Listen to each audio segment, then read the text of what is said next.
El semestre pasado porque hubo una profesora que se fue y yo fui a cubrir, pero yo no enseño laboratorio normal. Buenas tardes con todos. El día de hoy, Silvo y yo vamos a hablarles acerca de estrategias regulatorias de química y le doy pase a Ruth que va a comenzar. Para empezar, vamos a empezar diciendo qué son las enzimas. Bueno, las enzimas son proteínas, como ya sabemos, especializadas que se encargan de realizarlo. Bueno, se utilizan en las reacciones químicas. Hay enzimas en todo lo que está prácticamente vivo y son catalizadores, porque cada reacción química necesita de una enzima para que se pueda realizar ciertas funciones. En realidad nosotros vamos a hablar sobre la regulación enzimática, que nos va a permitir regular las reacciones metabólicas. Las enzimas reguladoras muestran una actividad catalítica, ya sea mayor o menor en respuesta a ciertas señales. Los ajustes de la velocidad de las reacciones catalizadas permiten que la célula se adapte a las necesidades cambiantes de la energía y biomoléculas que ésta va a requerir para su crecimiento y la reparación de sus componentes.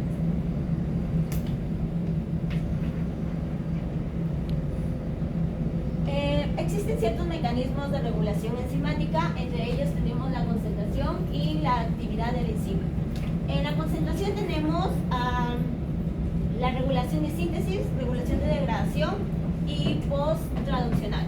En la actividad de la enzima tenemos la temperatura, el pH, las modificaciones covalentes, la inhibición, activación por inhibición y efectores alostéricos. En este caso les voy a hablar sobre la regulación alostérica y la regulación por modificación covalente reversible. ¿En qué consiste la regulación alostérica? Bueno, las enzimas alostéricas funcionan a través de una unión reversible, es decir, no covalente. Estas va a utilizar lo que son estructuras cuaternarias, va a utilizar ciertos moduladores alostéricos y, como mencioné, van a ver ciertos cofactores.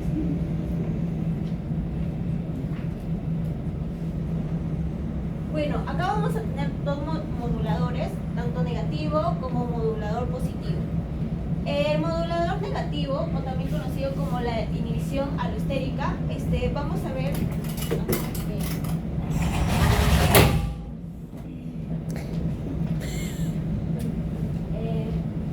Vamos a ver que en este va a consistir que prácticamente la enzima, que es esto, va a tener lo que es un sitio llamado alostérico y un sitio activo. Pero al estar lo que es el inhibidor, se va a acoplar acá en lo que es en el sitio alostérico. ¿Y qué es lo que va a hacer? Como su propio nombre le dice, va a inhibir. Es decir, esto de acá, el sitio activo, lo va a cerrar. Es como si tuviéramos, ¿no han visto, por ejemplo, si han cocinado o algo, han visto cierto tipo de espátula, no sé cómo se llama esa cosita? Ya, entonces, cuando tú la abres, está así, ¿no? Pero cuando tú la cierras, entonces como que te impide abrir esto. Entonces, eso es lo que hace el inhibidor. Entonces, va a impedir que el sustrato, o mejor dicho, coger la carne, es como si fuera el sustrato, ¿no? Entonces va a impedir que el sustrato se acople a la enzima y provocar lo que es el complejo enzima-sustrato. Entonces el sitio activo va a estar alterado. Por el contrario, en la activación alostérica, aquí vemos que está la enzima. Va a tener lo que es el sitio alostérico, pero acá va a ver lo que es el sitio activo va a estar alterado. Y cuando el activador se acople acá en el sitio alostérico, lo que va a hacer es abrir la enzima. Y acá prácticamente el sitio activo que estaba alterado ya va a estar normal. Entonces se va a poder acoplar lo que es el sustrato. Entonces va a estar ahí. Y va a estar lo que es complejo, enzima sustrato, y va a producir lo que es lo que se quiere, ¿no? El producto. Este tipo de inhibición alostérica que el apellido es Coronado, que Coronado acaba de mencionar, el del inhibidor, lo estudiamos la clase pasada o antepasada cuando vimos inhibición. ¿Cómo se llama ese tipo de inhibición que Ruth acaba de explicar? ¿Es inhibición competitiva o no competitiva? No competitiva, porque no se une al centro activo, se une al sitio alostérico. Muy bien. O sea, ella lo que está haciendo ahora, Ruth, es reinterpretando lo que ya dijimos sobre los inhibidores, pero en esta ocasión ajustando el término correcto de modulación alostérica, en este caso una modulación alostérica negativa, porque lo que está haciendo es inhibir al cambiar, como tú bien dices, la conformación del centro activo y afectar la capacidad de formación del complejo enzima-sustrato que estoy explicando. Muy bien. Y bueno, el activador es lo contrario. Muy bien. Tienes que borrar esas marquitas porque si no te quedan en la... Y después tenemos lo que es la cooperatividad. Bueno, la cooperatividad vamos a tener dos, las que son las homotrópicas y las heterotrópicas. Las homotrópicas, como su propio nombre lo dice, va a tener lo que es un sitio activo, pero el sustrato de que se va a unir va a cumplir con dos funciones. Va a ser tanto efector o modular, ¿cómo se dice? Ya, va a ser efector y también va a cumplir la función de sustrato. Pero lo que sucede con las heterotrópicas es que estas sí van a tener lo que es el sitio alostérico y van a contener lo que es el sitio activo. Por eso se llama heterotrópicas. Porque el sustrato no es el mismo modulador. No es el mismo modulador. ¿Y en qué radica la cooperatividad? En la unión.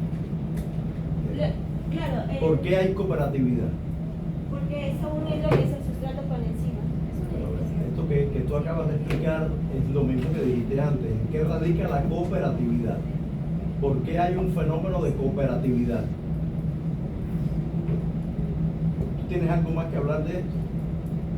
No, entonces no lo has explicado. ¿Por qué hay cooperatividad? ¿Qué cosa es cooperatividad aquí?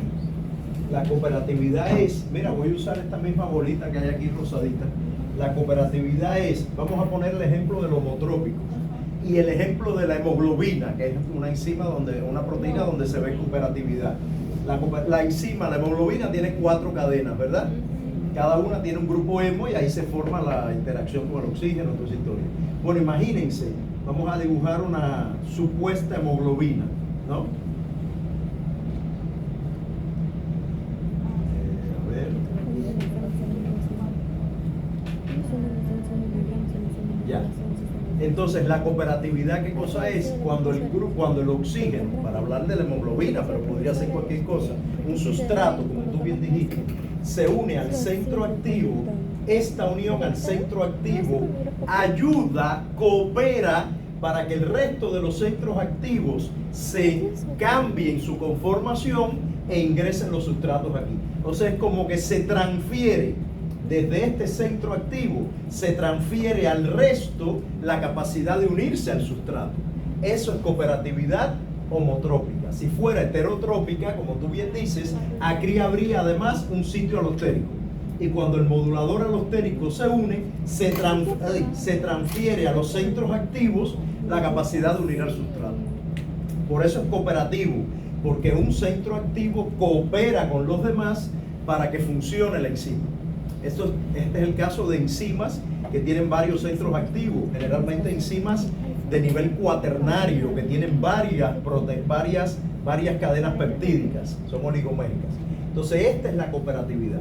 Cuando un centro activo ayuda, digamos así, coopera con que el resto de los centros activos se una al sustrato.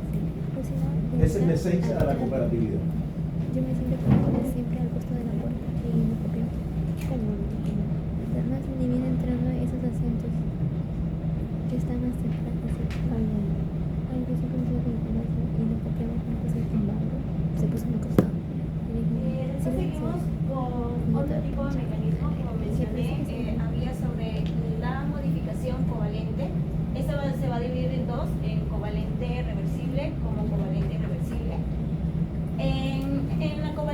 irreversible, acá vamos a tener que va a haber un mecanismo que va a controlar a la enzima al unir de manera el covalente de un grupo fosfato.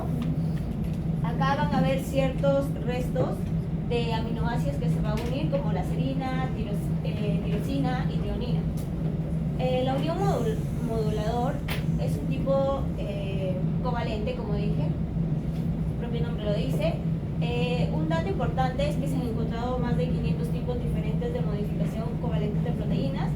Se han utilizado ciertos grupos como fosforilo, acetilo, adenilo y entre otros. La ubiquitina también funciona como un modificador especializado. Se utiliza también en la modificación covalente. Y las enzimas que son activadas o inactivadas, prácticamente, bueno, estas son las más importantes, ¿no? Lo que es la fosforilación o la desfosforilación. Acá vamos a tener, por ejemplo, un tipo sobre el glucógeno sintasa, que es una modificación covalente que es regulada por hormonas. Vamos a ver que aquí van a participar dos fosforilasas. Acá va a participar la fosfatasa y la quinasa en ambos grupos. Y eso sería. O sea, a diferencia de la modificación alostérica o de la regulación alostérica, La otra era no covalente. donde se unen las moléculas y cambia la conformación, en este caso se unen moléculas que activan o apagan. Puede ser fosfato, puede ser adenilación, acetilación, uridilación. De hecho, a lo largo del curso vamos a ver todos esos ejemplos. Cuando se unen a la enzima, el fosfato, por ejemplo, la enzima es fosforilada y puede activarse o inhibirse dependiendo de cuál sea la enzima en cuestión. Como tú bien dices, el mecanismo de modificación covalente más común es la fosforilación. Porque en realidad Existen 499 más, pero el más común es la fosforilación, que es lo que estás poniendo como ejemplo. Y que lo vamos a ver, eso que tú acabas de poner ahí, lo vamos a ver la semana que viene cuando veamos el metabolismo del glucógeno. Sí, y bueno, como explicó en clase, ¿no? La fosforilación quinasa utiliza 2 ATP y se transforma en 2 ATP. Es decir, el fósforo se libera fósforo, porque es una enzima fosfato. Ya, y acá utiliza agua y se le libera 2 fósforos en la fosfatasa. Las quinasas fosforilan y las fosfatasas retiran fosfato. Ajá.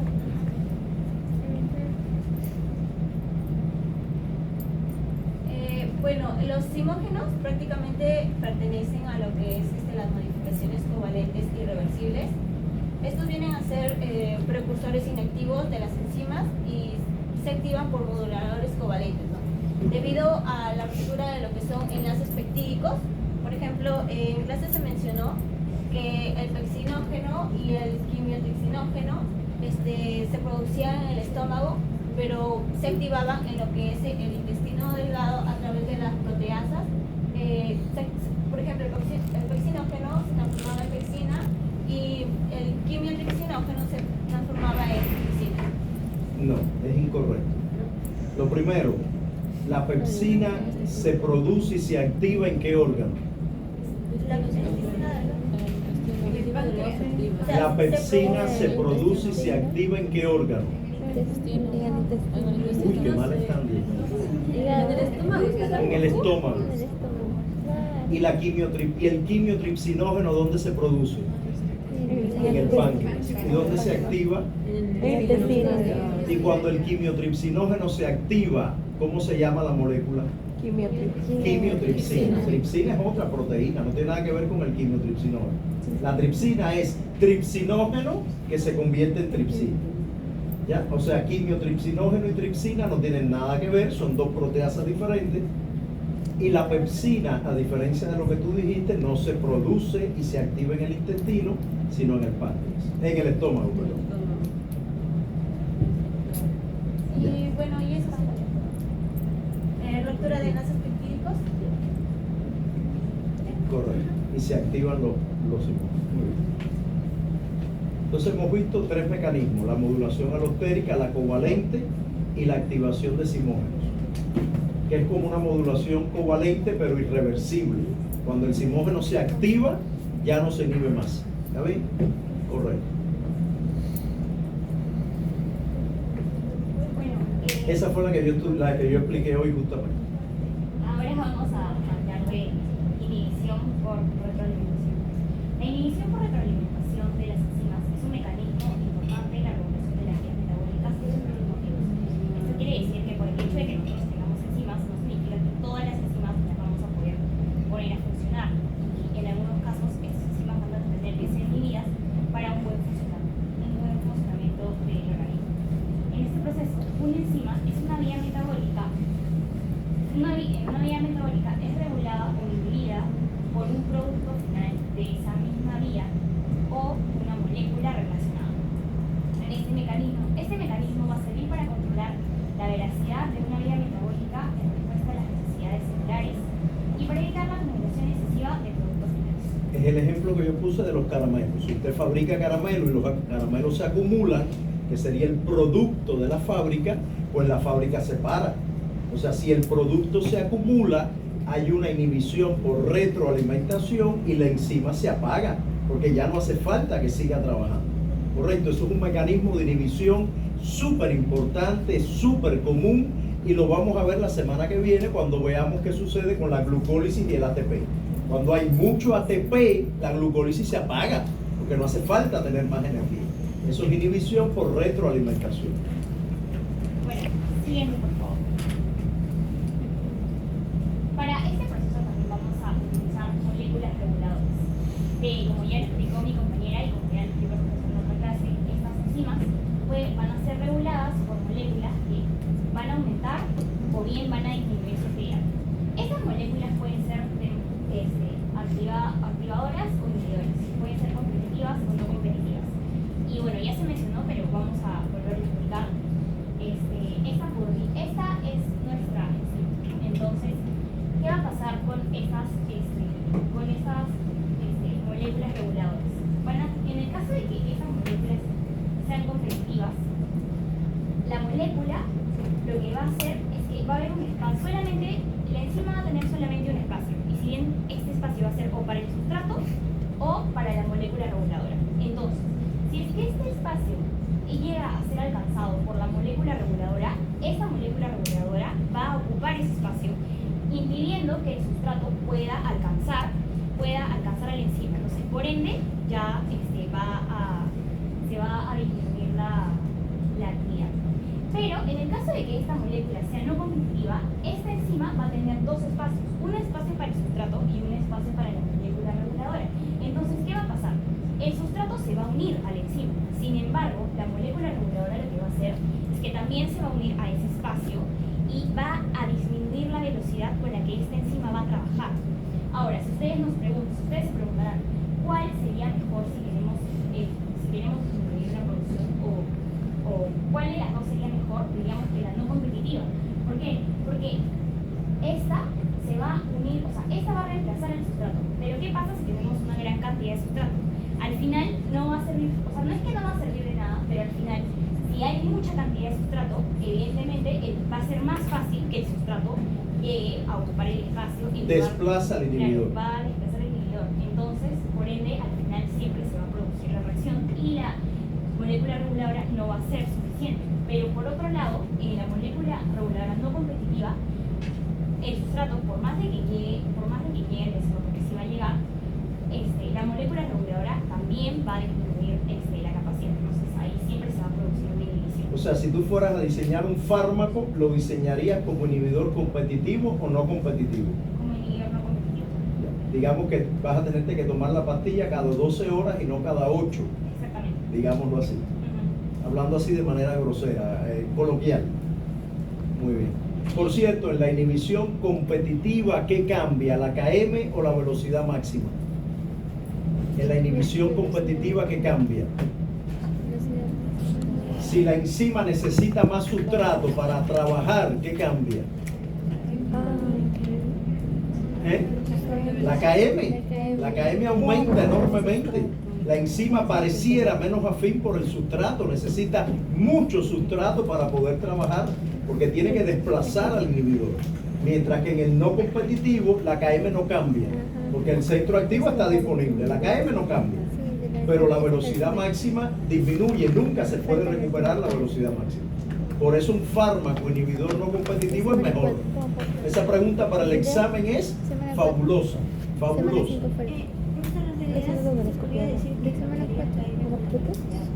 ¿Dónde? En el competitivo. No, en el competitivo. No, la KM aumenta, pero la velocidad máxima tú la logras alcanzar. Sí, pero hay cierta variación. A ver, la velocidad máxima cuando el inhibidor es mayoría, claro que está menor. O sea, la velocidad, no la máxima, la velocidad.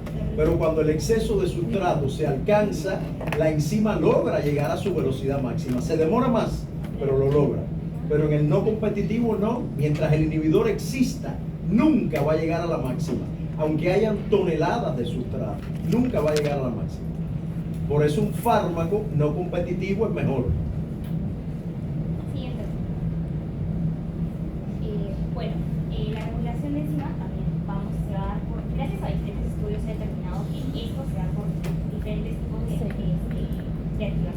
Una de ellas es la activación por el sustrato, que lo que va a hacer más que todo es que la enzima va a ser inhibida por su propio sustrato. Entonces, acá, como dice acá, el propio sustrato, el que activa la enzima, va a iniciar nuevas vías. O sea, usualmente cuando hay un metabolito que ya está listo, se va a abrir camino a nuevas vías.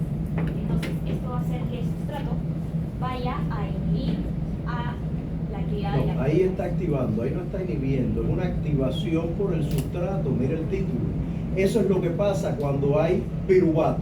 Cuando hay piruvato, la piruvato deshidrogenasa se activa porque hay sustrato. Si no hubiera sustrato, la piruvato deshidrogenasa no transforma piruvato en acetil-CoA. Tú estás diciendo, tú antes dijiste, cuando hay exceso de producto se inhibe, es lógico. Pero ahora estás diciendo, cuando hay exceso de sustrato se activa, lo cual también es lógico. O sea, si tú tienes una fábrica de caramelos y hay mucha azúcar llegando a la fábrica, tú vas a fabricar más caramelos, si no, no fabricas caramelos. O sea, tú estás hablando no de una inhibición, de una activación. No, lo que pasa es que como he leído tantas definiciones. Pero o sea, ahí dice activación por el sustrato. Sí. Bueno, siguiente, por favor. También tenemos la activación recíproca, que la activación recíproca trabaja, como podemos ver, van a ser 2 vías. Entonces, el producto de una vía, que casi siempre es un producto muy importante, va a activar la enzima de otra vía y viceversa. Quiere decir que esta enzima también se va a ver activada por el producto, porque el producto de esta vía también va a ser activado por Va a activar a la otra vía. Entonces esto va a poder regular la cantidad de metabolitos que están en diferentes vías, pero que mantienen, están en una misma función. Claro. Por ejemplo, el citrato es parte del ciclo de Krebs. Y el citrato, en este caso, no es como activador, sino que voy a poner un ejemplo de inhibidor. El citrato, que tiene que ver con el ciclo de Krebs, miren, el seminario es una actividad evaluativa. Se supone que yo pueda terminar acá y ponerle a todos una nota. Yo no, yo tengo tan buen corazón que si están, tienen nota máxima. Pero necesito que me atiendan, al menos respeten lo que estoy explicando. Porque esto que voy a decir ahora, en 2 semanas, lo vamos a ver y lo vamos a evaluar. El citrato se produce en el ciclo de Krebs. Cuando hay un exceso de citrato, significa que el ciclo de Krebs se ha frenado.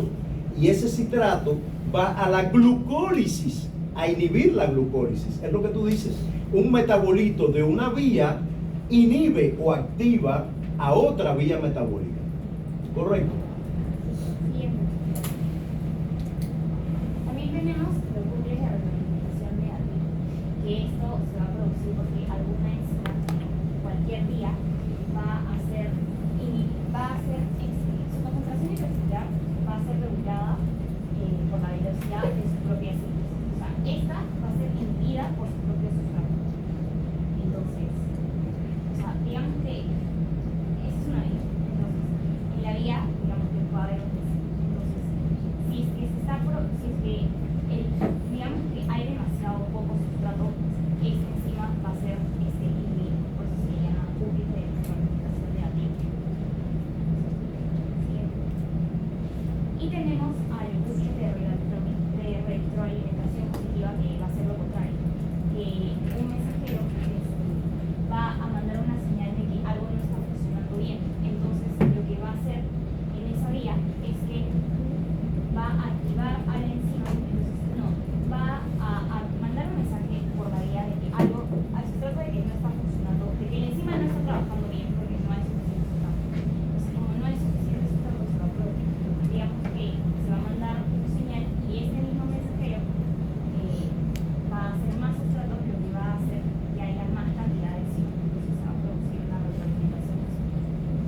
regresa a la anterior. La anterior, que es la retroalimentación negativa, de alguna manera tú lo explicaste. Aquí hay una enzima que transforma un sustrato A en B, en C. Hay 3 reacciones. Y el producto C va a activar a la primera enzima. Es un modulador alostérico positivo. Y hace que va a inhibir, es lo que yo decía. Usted recibe azúcar, fabrica caramelo y después vende caramelo. Pero si usted la venta no ocurre y se acumula el caramelo, se inhibe la fábrica de azúcar. Eso es esto. Lo otro que tú explicaste es exactamente lo contrario. Es al revés, es una vía muy peculiar, realmente no conozco ningún ejemplo, te juro que ahora no te puedo dar ningún ejemplo, donde ocurre lo contrario. Cuando tú acumulas producto, el producto activa la vía. Es como, sí, yo conozco uno, el ciclo de Krebs. El ciclo de Krebs es esto. Cuando tú tienes todo el ciclo de Krebs ocurriendo y llegas al final con el oxaloacetato, vuelve a empezar el ciclo. Gracias a que hay oxaloacetato se une la acetil-CoA y el ciclo sigue funcionando. Entonces eso es un ejemplo de retroalimentación positiva. El producto de una enzima, que es el oxaloacetato, activa la ruta que viene. Esto es el ciclo de Krebs, por ejemplo, que es una retroalimentación positiva. Bueno, finalmente tenemos la activación mediada por precursores. Que la activación mediada por precursores en algún momento de la vía, digamos que va a haber como una especie de sustancia química que va a estar pasos, como vamos a ponerle pasos atrás de la enzima. Entonces, esta enzima se va a encargar esta sustancia química se va a encargar de activar la enzima solamente si ella considera que hay suficientes precursores para activarla. De lo contrario, no va a pasar. Acá dice, este tipo de regulación asegura que la ruta metabólica se activa cuando hay suficientes precursores. Claro, porque hay un sustrato intermedio que es A, que está en la mitad de la vía, de pronto activa la última enzima. Como el A se forma, se activa la última enzima. Eso explica por qué, déjame pensar, no, el piruvato no activa el ciclo de Krebs. Pero por ahí, o sea, es como que un intermediario de la glucólisis activa el ciclo de Krebs. Es como si en una vía, antes de la enzima estuviera una sustancia que ya supiera que hay, si al final de la vía hay suficiente precursor, pues no va a activar la enzima si es que no sabe que es suficiente. No, es como te estoy diciendo. Es como que tú vas sintetizando moléculas y llega el momento que cuando tú sintetizas esta molécula va y activa la última enzima de la ruta. Porque necesita que eso fluya. Es eso. Mira, tú cuando sintetizas A es un activador de la última enzima. Y le dice a la última enzima, trabaja porque esto está caminando y hay que sacarlo. Es como que la gente que te vende el azúcar, el mismo tipo que te vende el azúcar, va donde está la gente de comercio de caramelo y le dice, oye, véndeme caramelo porque acaba de llegar azúcar. Y si tú no vendes caramelo, no se fabrica caramelo. Entonces este hombre que te vende el azúcar necesita que se venda caramelo para él seguir vendiéndote azúcar. Entonces ese hombre que es intermediario va al final de la cadena para que los caramelos salgan y se puedan vender. Eso es eso. Era un poquito difícil cuando lo leía, pero ahora ya. Siguiente, por favor. Bueno, acá tenemos un ejemplo de regulación, la expresión genética. Digamos que las señales reguladoras más conocidas en la actividad de los genes son las hormonas. Entonces, acá tenemos una célula y acá está el otro. Entonces, una hormona que va a ser las hormonas esteroides van a ser, digamos que las más afín porque van a ser las hormonas sexuales también. Entonces, supongamos que ahora tenemos la hormona esteroide. Esta hormona esteroide se va a unir con un receptor. Entonces, como es liposoluble, va a pasar por la membrana va a pasar la membrana por difusión. Entonces, acá este receptor intracelular esta hormona se va a unir al receptor y el receptor va a estar unido a una chaperona. Entonces, al momento de que esta hormona se une al receptor con la chaperona, esta chaperona se va a como que el receptor va a soltar. Se va a disociar. Se va a disociar. Y al disociarse va a dejar acá como una señal de localización nuclear.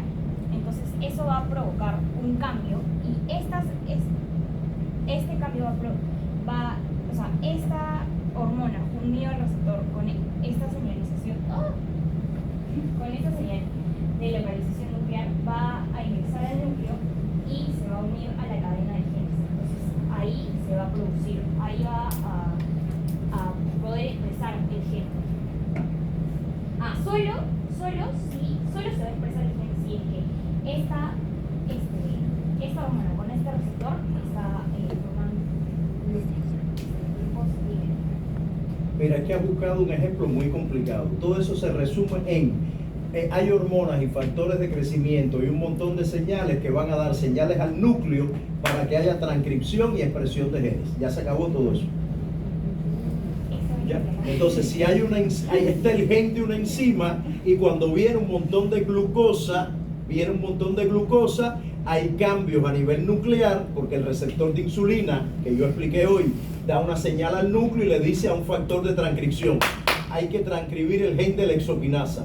La ARN polimerasa va allí a donde está el gen y lo transcribe. Y entonces la cantidad de enzimas aumenta, se expresa la proteína. Eso ocurre cuando hay hormonas esteroideas, cuando hay factores de crecimiento, cuando hay hormonas proteicas como la insulina. Tú cogiste la peor de las opciones, no te lo digo en mala onda, al contrario, porque lo has explicado muy bien, pero de una manera, pero difícil el ejemplo que has puesto, porque quieres contar una historia muy larga, cuando lo único que hay que decir es que las señales que recibe la célula cambian la expresión de los genes y hace que haya más enzimas. Ya. Lo que has explicado es también las hormonas esteroideas atraviesan la membrana, la insulina. Mira, ¿por qué hago esta salvedad? Porque la insulina hace eso mismo. Lo que no atraviesa la membrana, no se une a una chaperona. Entonces pareciera que ese cuento solo es de las hormonas esteroideas. Y no, es de cualquier hormona, de cualquier factor de crecimiento. Todos hacen lo mismo. Todos. Lo que con mecanismos diferentes. Entonces, si tú explicas pareciera que todo el mundo hace eso.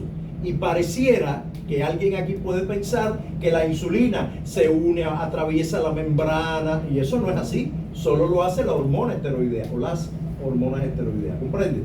La visión que has dado es muy local, no una visión general del proceso. Bien. Bueno, acá tenemos otra. No, esta no es la expresión femenina.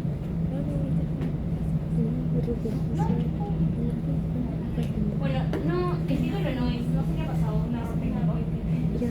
Esta es una expresión que es la ubiquitinación. La ubiquitinación, ¿qué es? Nosotros todos tenemos células muertas. Entonces, parece que nos levantáramos todos los días y que somos los mismos, pero en realidad nuestro cuerpo está en constante renovación celular. Entonces, ¿qué pasaría si nuestro cuerpo nunca tuviera renovación celular? Por supuesto que ningún ser vivo podría conseguir la vida. Entonces, hay células o proteínas que ya no nos sirven, que están falladas o que son muy viejas. Entonces, para eso es que se utiliza el proceso de ubiquitinación, que es un proceso que va a degradar una proteína que ya no sirve o que está muy vieja. Para esto se va a utilizar a la proteína ubiquitina. La ubiquitina, bueno, este gráfico, voy a tratar de explicarlo. La ubiquitina va a ser un proceso así. Vamos a ver, es una proteína así. Y esta va a actuar con tres enzimas: la enzima 1, la enzima 2 y la enzima 3. Entonces, lo primero es que esta se va a unir a la enzima 1.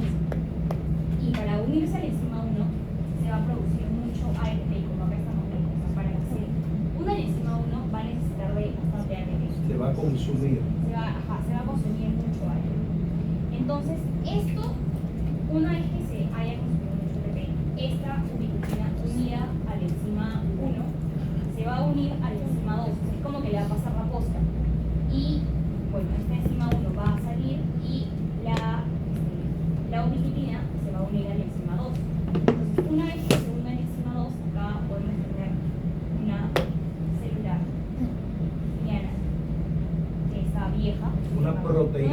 proteína diana, que está vieja. Entonces ahí está vieja, ya tiene que ser desintegrada. Entonces esta enzima 2 lo que va a hacer es que va a llevar a la ubiquitina hasta cierto punto, la va a acercar hasta la proteína diana. Y en la proteína, ya cuando esté cerca de la proteína diana, esta ubiquitina se va a unir a la enzima 3. Y la enzima 3 va a permitir que esta se pegue a la proteína diana, y al pegarse a la proteína diana va a interaccionar. Entonces, luego, vamos a poner como si esta proteína diana bien fuera así. Entonces acá, una vez que la enzima 3 ha logrado que la ubiquitina se pegue a la proteína diana, esta se va a ir y va a dejar la ubiquitina en la proteína diana. Y este proceso se va a repetir varias veces. Entonces se va a producir varias veces hasta que hay una cadena de ubiquitina sobre la enzima diana. Entonces una vez que, así, más o menos así, entonces una vez que se repite ese proceso, que hayan varias cadenas de ubiquitinas, esta proteína se va a terminar degradando. Y cuando se degrade, esta ubiquitina va a ser reciclada para otro proceso. Eso grande que está ahí no tiene nada que ver con la ubiquitinación, es el proteasoma. La ubiquitina es lo que dice V. Esto que tú mencionas acá que señalas es el proteasoma, a donde ingresa la proteína ubiquitinada. Esa no es la ubiquitina. La ubiquitina es esto. Todo lo que tú contaste termina aquí. Y esto va al proteasoma y se degrada. Correcto. Esto no es la ubiquitina. La ubiquitina es esto. Todo esto va aquí y es degradado por el proteasoma. Le quedan 10 minutos de seminario. Ya, eso es todo por hoy. Bueno, ahora les voy a hablar sobre las isoenzimas. Las isoenzimas son enzimas con la misma función, o sea que catalizan el mismo sustrato y forman el mismo producto. El único de lo que cambia es en su estructura y en sus propiedades. Podemos ver que cambian sus propiedades, como por ejemplo es el punto isoeléctrico, el pH, la secuencia de aminoácidos y por tanto también el tejido en el que estén. Y también cambia su velocidad máxima y por consecuencia cambia su KM. La importancia de las isoenzimas radica en que gracias a esta podemos tomar distintos exámenes auxiliares que sirven como parámetros para ver si están alteradas o no, y de esta manera podemos corroborar si es que el órgano en el que estamos fijándonos está trabajando de la manera adecuada o no. O sea, las isoenzimas hacen lo mismo, lo que con una cinética diferente, digamos, con más o menos afinidad, con más o menos velocidad, pero actúan sobre la misma ruta metabólica. Sí, establecen la misma reacción. Correcto, exacto. Como ejemplo tenemos la lactato deshidrogenasa. La lactato deshidrogenasa es un proceso reversible que, esta reacción ocurre en la ausencia de lo que es el oxígeno. La lactato deshidrogenasa, al ser una deshidrogenasa necesita una H+, que es un cofactor, que en este caso es la niacina en su forma reducida. Esta lo que hace es soltar su hidrógeno, que es muy importante para que se dé la reacción del piruvato que se convierta en lactato. Existen 5 tipos de esta enzima lactato deshidrogenasa. La lactato deshidrogenasa 1, que lo podemos encontrar en lo que es el músculo cardíaco y lo que son los eritrocitos, también conocida como S4. La LDH2 que está en el músculo cardíaco y también está en lo que son las células sanguíneas. La LDH3 que está en los pulmones. La LDH4 que está en el páncreas, placenta y los riñones. Y la LDH5 que se encuentra en el hígado y en el músculo esquelético. O sea que si tú quieres ver un infarto en el miocardio, tú mides lactato deshidrogenasa 1 y 2 y te dará una idea de que el músculo se ha quebrado, ha habido ruptura de las células musculares del corazón y se ha volcado la lactato a la sangre. Sí, justamente ahora iba a decir que esta enzima se encarga de lo que es medir el parámetro de que es el daño celular, que puede ir desde lo más mínimo hasta el caso más severo que podría ser una necrosis. Y al ubicarse en varios lugares del cuerpo en realidad es bastante útil, ya que podemos medir el daño. Claro, midiendo una determinada isoenzima, sabes si el problema es en el pulmón, en el hígado, en el corazón. Claro. Después tenemos las fosfatasa alcalinas. transaminasa. Esta enzima es una fosfatasa que se encarga de quitar el glucofosfato. La hace, ingresando una molécula de agua. Y en este caso tenemos el sustrato que es el parafenilfosfato disódico, que se convertirá en para-nitrofenol y en fosfato disódico. Esta isoenzima, la importancia de ella radica en lo que es el daño hepático, en lo que son también las enfermedades metabólicas óseas, ya que está asociada a lo que es un incremento de la actividad osteoblástica. Y cuando encontramos elevada esta, podemos asociarla a lo que es la presencia de la osteoporosis.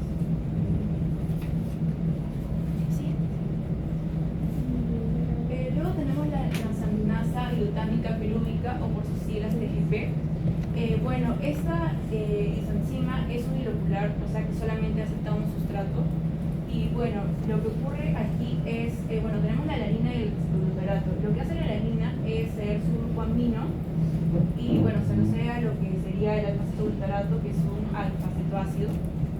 Y de esta manera, esta quedará como un glutamato y la que es la alanina quedará acá como una acetona y un piruvato. Eso es lo que ocurre en el hígado cuando ocurre el ciclo de la alanina glucosa. O sea, llega la alanina a la célula hepática y por la transaminasa se forma piruvato y el piruvato va a sintetizar glucosa, que fue lo que hablamos la clase pasada, por esa transaminación. Y la importancia de ella radica en que también nos ayuda a medir lo que es el daño hepático, pero sobre todo que nos ayuda a ver en los casos de lo que es la hepatitis crónica si el paciente está respondiendo a lo que son las terapias hepatotóxicas. Muy bien. Y de hecho, cuando una persona tiene hepatitis, lo que se mide son las transaminasas en sangre, esta y otras, y eso es un reflejo de que hay un problema hepático. Claro. Ahora vamos a ver la concentración de sustrato afecta la velocidad de las reacciones catalizadas por las enzimas. Si aumenta la concentración de sustrato manteniendo constante la concentración de la enzima, la velocidad de esta va a aumentar, o sea, la velocidad de la reacción aumenta. Al haber mayor moléculas de sustrato, es más probable que se produzca el encuentro entre enzima y sustrato. Este aumento de la velocidad tiene un límite, ya que si la concentración de sustrato es excesiva, todas las enzimas se encontrarán en forma de complejo de enzima y sustrato. Como vemos aquí, a una baja concentración de sustrato, no se produce el encuentro entre enzima y sustrato. Si hay una alta concentración de sustrato, pues la concentración de sustrato va a ser mayor.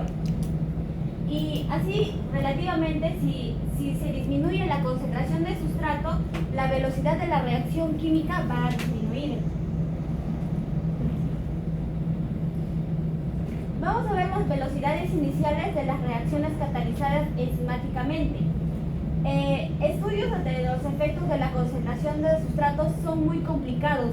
Todo esto debido a que el sustrato cambia durante el transcurso de una reacción in vitro a que el sustrato se convierte en un producto. Una aproximación que sirve para simplificar los experimentos cinéticos es primero medir la velocidad inicial. Por ejemplo, una enzima hipotética catalizada de la reacción sustrato-producto y se encuentra presente a una concentración suficiente para catalizar la reacción de la velocidad máxima. Un ejemplo que tenemos aquí es de 1 micromolar por minuto. Entonces, la constante de Michaelis va a ser el Km, que es la mitad de la velocidad máxima. Que es la concentración de sustrato para llegar a la mitad de la velocidad. Entonces, aquí tenemos un valor por encima del Km y por debajo de esta.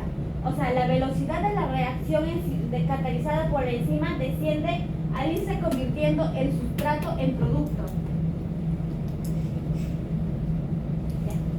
Efectos de la concentración del sustrato sobre la velocidad inicial de una reacción catalizada por enzima. Aquí tenemos una gráfica como esta, de este tipo puede obtenerse la velocidad máxima por extrapolación, debido a que el valor inicial se acercará pero nunca va a alcanzar el valor máximo. Y la concentración de sustrato a la que va el valor inicial es la mitad. Esta es la constante de Michaelis, ¿no? Ya. Entonces, la concentración de sustrato relativamente baja, el valor inicial aumenta casi linealmente con el incremento de sustrato. Ya. Ahora nos hacemos una pregunta. ¿Por qué se nivela la concentración de sustrato? Bueno, primero, un aumento de concentración de sustrato conduce a un aumento en la velocidad de una reacción catalizada por las enzimas. Y a medida que las moléculas de las enzimas se saturan con el sustrato, este aumento en la velocidad de la reacción se nivela. Ya. ¿Quién es Brito y quién es Fernández? Ajá.